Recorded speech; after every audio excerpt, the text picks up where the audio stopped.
오늘 말씀의 제목은 선택의 알고리즘입니다. 선택의 알고리즘이라는 말씀의 제목을 가지고 오늘 여호수아 24장의 말씀을 함께 나누도록 하겠습니다. 여러분, 이 알고리즘이라는 단어를 들어보셨습니까? 유튜브나 SNS에서 우리가 영상을 선택해 보거나 아니면 SNS에서 우리가 라이크를 눌렀을 때 그 다음 우리에게 노출되는 영상이 변화하는 것을 가리켜서 우리는 흔히 알고리즘이라고 말을 합니다. 우리가 만약 유튜브에서 어느 목사님의 설교를 선택을 해서 클릭을 해서 우리가 접하게 되었다면 빅데이터와 알고리즘은 그것을 분석을 하여서 그 다음 추천 영상을 그 본문과 같은 영상을 하는 또 다른 목사님의 설교를 우리에게 추천해 주거나 아니면 방금 들었던 그 목사님의 다른 설교를 추천해주는 그런 것들을 가리켜서 우리는 알고리즘이라고 말을 하죠. 굉장히 재미있는 사실은 요즘 세대들의 소개팅에서 보통 이 소개팅을 할 때 처음 만남을 가질 때 예전에는 우리가 그 사람에게 묻지 않았습니까? 당신 어떤 것에 취미가 있으십니까? 어떠한 것에 관심을 가지고 살아가십니까? 라고 이렇게 물었다면 요즘 세대들은 그렇게 묻지 않고 상대방에게 이 핸드폰을 달라 그래서 핸드폰 SNS의 관심 목록들, 추천 목록들, 유튜브의 추천 목록들을 보면서 그 사람의 관심사를 알아낸다고 합니다. 굉장히 재미있는 일이죠. 그래서 저는 이 알고리즘이라는 것이 마치 우리의 삶과 같진 않은가라는 생각을 한번 해보게 되었습니다. 우리가 무엇을 보느냐에 따라서 내일의 추천이 달라지듯이 오늘 우리가 내린 선택에 따라서 우리의 인생이 변화될 수도 있다는 것이죠. 이것이 우리의 인생과 굉장히 비슷하고 맞닿아 있는 것처럼 보입니다. 그리고 오늘 말씀에서도 마찬가지로 그러한 말씀을 여호수아가 하는 것이죠. 이스라엘 백성에게 마치 이와 같은 이야기를 하는데 너희가 오늘 무엇을 선택할 거냐? 너희가 오늘 내린 선택에 따라서 너희가 이전에 하나님을 선택했기 때문에 오늘날의 복을 받을 수 있었듯이 너희가 앞으로도 하나님을 선택을 하게 된다면 앞으로의 미래에서도 너희는 그러하게 될 것이고 만약 하나님을 선택하지 않는다면 너희는 그러한 삶과 반대되는 삶을 살게 될 것이다. 그러한 말을 오늘 여호수아가 이스라엘 백성에게 말씀을 하며 결단을 촉구하고 있는 것입니다. 사랑하는 여러분, 저는 오늘 이 여호수아의 권면이 우리에게 주어지는 권면이 되길 바랍니다. 매일같이 주어지는 선택의 기로 속에서 이제껏 나를 도우셨던 하나님을 기억하시고 오늘의 선택 역시 하나님만을 선택하시는 여러분이 되시길 간절히 소원합니다.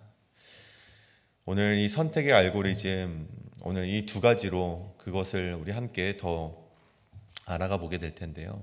이 선택의 알고리즘 첫 번째는 하나님은 이미 우리를 부르셨고 우리의 선택만이 남았다는 것입니다.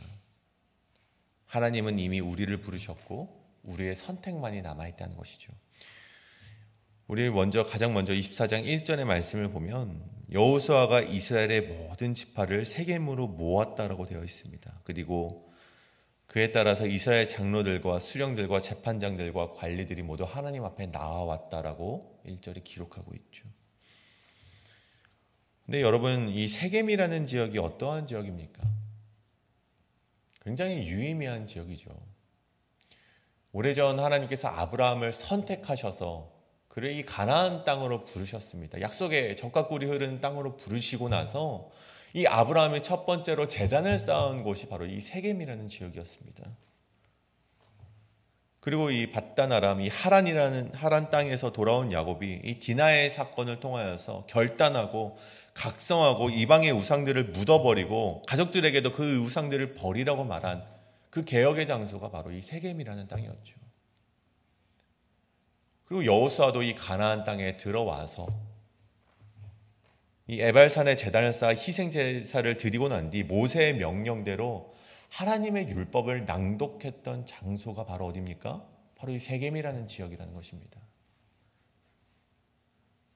그런 결단의 장소, 그런 약속의 장소, 그런 율법을 낭독했던 그 자리에 여호수아는 세겜으로 이스라엘 백성을 모으고 앞으로도 계속해서 하나님의 백성으로서 살아가기로 결단할 것을 촉구하고 있는 것이 바로 오늘의 1절의 말씀이라는 것입니다. 그리고 이스라엘 백성이 올바른 결단을 내릴 수 있도록 이제껏 하나님께서 너희에게 어떻게 구원의 역사를 베풀어 오셨는지 그 역사에 대해서 이야기를 하고 있는 것을 보게 됩니다. 그래서 가장 먼저 이 여호수아는 아브라함에 대한 이야기를 시작을 합니다.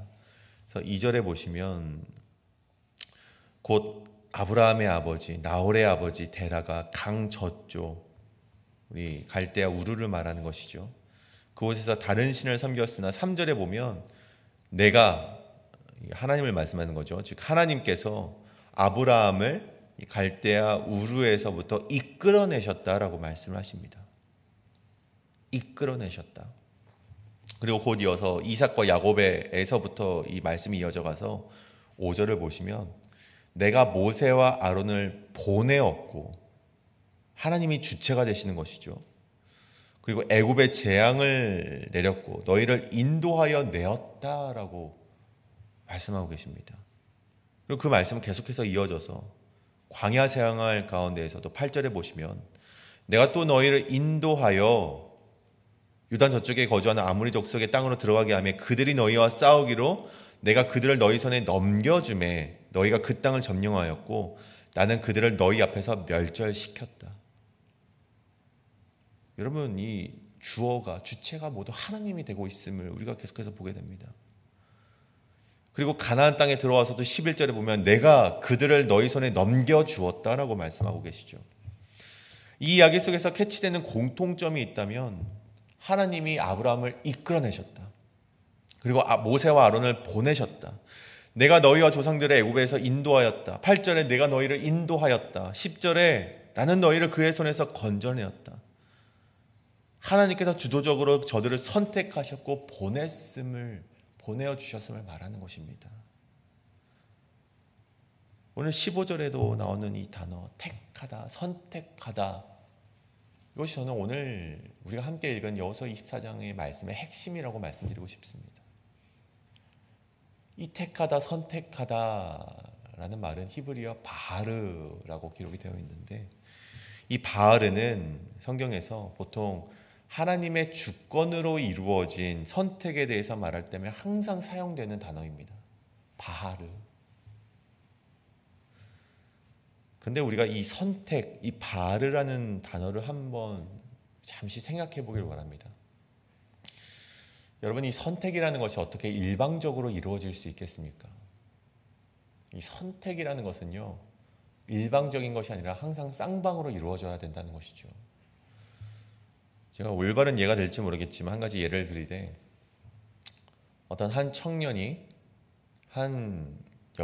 남자 청년이 한 여자 청년을 좋아한다고 우리가 한번 가정을 해봅시다. 상상을 해봅시다.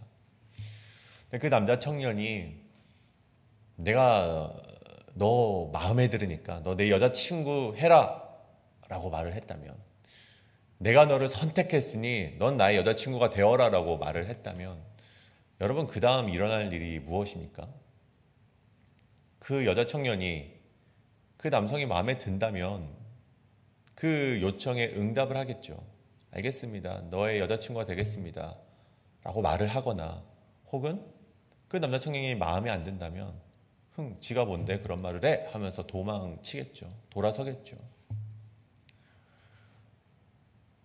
여러분 단순히 사물과 같은 것이라면 그냥 우리가 마켓에 가서 선택을 해서 그 값을 지불하고 그냥 가져오면 되는 것이지만, 숨을 쉬며 생각할 수 있는 존재를 선택한다는 것은 선택당한 자의 반응을 반드시 고려해야만 한다는 것입니다.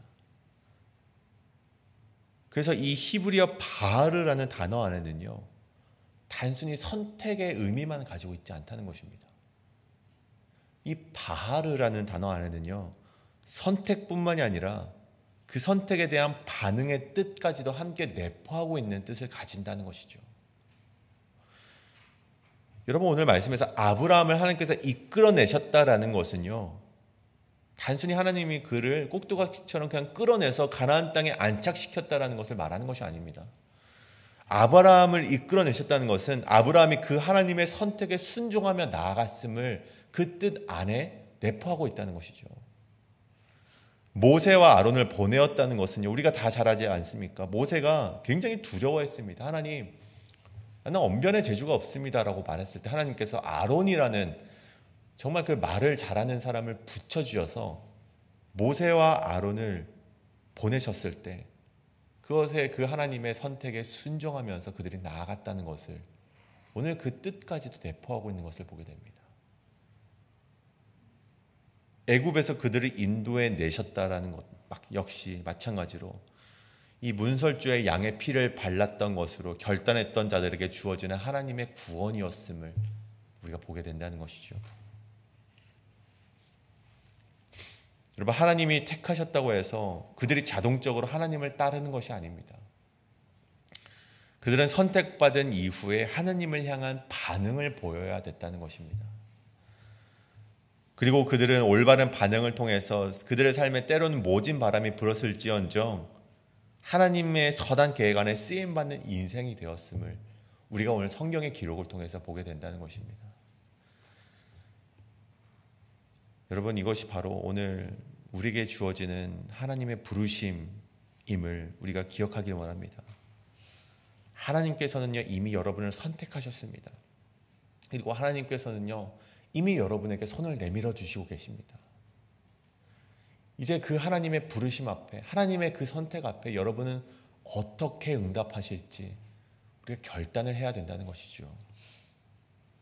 그리고 오늘 하나님의 그 부르심의 앞에 어떤 반응을 보일지에 따라서 이제껏 여러분을 도우셨던 하나님의 도우심이 이어질 수도 있고, 아니면 여러분의 선택에 따라 그 하나님의 도우심이 이제는 끊길 수도 있음을 반드시 기억을 해야만 한다는 것입니다.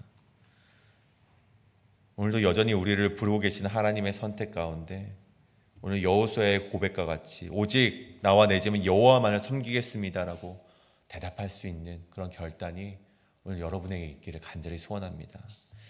이것이 바로 오늘 선택의 알고리즘 첫 번째, 하나님은 이미 우리를 부르셨고 우리의 선택만이 남아있다입니다. 그렇다면 두 번째로 이 선택의 알고리즘 두 번째는 한 번의 결단이 아니라 매일의 결단을 해야 한다입니다. 한 번의 결단이 아니라 매일의 결단을 해야 한다. 여호수아는 이 과거 구원의 역사를 이야기하면서 14절에서 이스라엘 백성을 향해서 결론을 말합니다.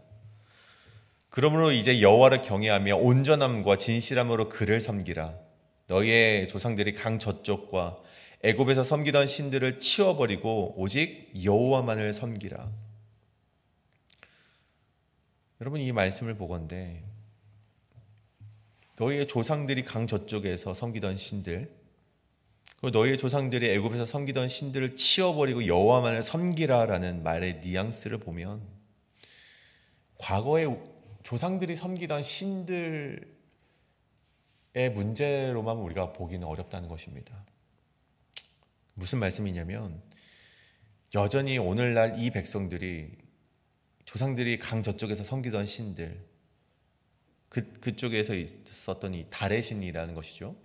이 달의 신들을 섬기는 것을 여전히 오늘날에도 이스라엘 백성이 섬기고 있었음을 암시하는 것입니다. 마찬가지로 애굽에서 섬기던 신들을 치워버리라라는 여호수아의 말씀은 여전히 오늘도 순념소를 비롯한 음란한 우상들이 이 이스라엘 백성 가운데 여전히 존재했음을 보게 되는 것이죠. 그래서 임종을 앞둔 여호수아가 이 역사적인 장소 세겜에서 그들에게 말하는 것이 바로 이것입니다. 너희가 그러한 신들을 치워버리고 여호와만을 섬기라는 것입니다. 15절에 보면 너희가 섬길 자를 오늘 택하라라고 말을 하고 있습니다. 오늘 그렇게 몰아붙이는 것이죠. 자신의 죽음이 얼마 남지 않았기 때문에 빨리 결단했으면 좋겠는 거예요. 그래서 그들에게 오늘 너희가 누구를 택할지를 지금 이 자리에서 당장 선택해라 라고 여호수아가 강하게 몰아치고 있는 것이죠. 그런데 저는요, 오늘 이 15절에 나오는 이 오늘이라는 단어에 우리가 한번 주목해 보았으면 좋겠습니다. 오늘 택하라. 여러분, 이 이스라엘 백성이 오직 하나님만을 택하라, 오직 하나님만을 섬기라라는 말씀 오늘 처음 들었겠습니까? 여러분 굉장히 숱하게 들었던 말씀이 바로 이 말씀이었습니다. 가나안 땅에 입성하기 전부터 모세를 통하여서 계속해서 끊임없이 3번이나 연속되는 설교 가운데 그 말씀을 숱하게 들었고, 가나안 땅을 이제 넘어가기 전에도 그 말씀을 들었고, 가나안 땅에 들어와서도 그 말씀을 들었던 것이 바로 이스라엘 백성이었습니다. 그래서 아이성 이후에 여호수아 8장에 보면 모세의 명령대로 율법책에 기록된 것을, 모든 것을 낭독하였을 때 그들 역시 하나님의 명령에 따르겠습니다라고 그들의 결단을 했습니다. 이미 이들이 결단을 했다는 것이죠. 그런데 오늘 또다시 여호수아는 이들에게 너희 결단해라, 너희 이제 선택해라라고 또 지겹도록 이렇게 선택을 촉구하고 결단하는 것을 우리 보게 됩니다. 여러분, 왜 자꾸 여호수아가 계속 거듭해서 그 결단을 요구하고 있습니까? 여러분, 하나님의 부르심에 한 번 응답했다고 할지라도 그 응답과 선택이 계속해서 유지되는 것이 아니기 때문이었습니다. 이스라엘은 이미 여러 번 하나님의 부르심 앞에 응답하고 결단을 했지만 시간이 지나가면서 신앙이 희미해졌고 가나안 땅에 정착하면서 주변 문화와 우상의 숭배 유혹이 강해진 이때에 하나님의 선택과 우리의 결단은 단 한 번의 결단이 필요한 것이 아니라 계속되는 선택의 과정임을 여호수아는 이들에게 말하고 있다는 것입니다. 과거에 하나님의 부르심에 우리가 응답을 했다면 끝이 아니라 오늘 역시, 오늘을 살아가는 이 순간 역시 하나님께 결단을 해야 되고, 매 순간 우리에게 주어지는 그 부르심의 올바른 응답으로 하나님께 올려드려야 된다는 것입니다. 여러분, 우리가 작년에 스프링롤을 했습니다. 우리가 작년뿐만이 아니라 굉장히 오랜 시간 스프링롤 사역을 해왔죠. 근데 제가 만약입니다. 제가 만약에 스프링롤 사역합시다 했을 때, 전 작년에 이미 했습니다. 작년에 이미 8만 개를 만들었습니다. 저는 이미 하나님께 저의 이렇게 이 사역을 헌신했습니다 라고 하고, 이 스프링롤 사역에 올해 진행된 스프링롤 사역에 빠졌다면 여러분, 저를 보면서 저는 하나님의 사람이다라고 말할 수 있겠습니까? 물론 말씀하시겠지만, 여러분 이것이 올바른 예가 될지는 모르겠지만, 여러분 과거에 우리가 그렇게 헌신했다면 오늘 나에게 주어진 또 하나님의 부르심 앞에 오늘 역시 우리가 순종을 해야만 우리가 끊임없이 하나님의 사람으로서 그 정체성을 가지고 살아갈 수 있다는 것입니다. 여러분, 베드로를 보십시오.